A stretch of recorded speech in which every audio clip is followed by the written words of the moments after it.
Hello people and மைக்கிஸ் எல்லாருக்குமே வணக்கம். அதாவது இன்னைக்கு நாம சோஷியல் மீடியால, இன்டர்நெட்ல கன்டினியூஸா ஒரு விஷயம் ஸ்ப்ரெட் ஆயிட்டு இருக்கு. நமக்கு எல்லாருக்குமே தெரியும். அதாவது இஸ்ரேல், ஈரானோட வார் இன்னைக்கு கண்டிப்பா ரொம்ப முட்டி இருக்கு அப்டின்னே சொல்லலாம். ஏன்னா, ஒரு பக்கம் அமெரிக்கா சேர்ந்து தாக்குறாங்க. இஸ்ரேலும் ஈரான தாக்குறாங்க.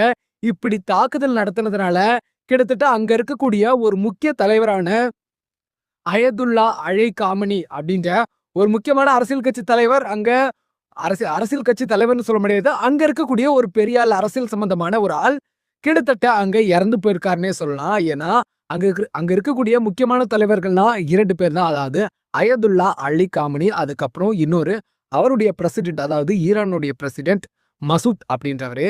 அங்க இருக்கக்கூடிய 2 தலைவர்கள், அதாவது 2 தலைவர்கள்ல ஒரு தலைவர் அமெரிக்காவுடைய கடுமையான தாக்குதல்களால படுகொலை செய்யப்பட்டிருக்காரு.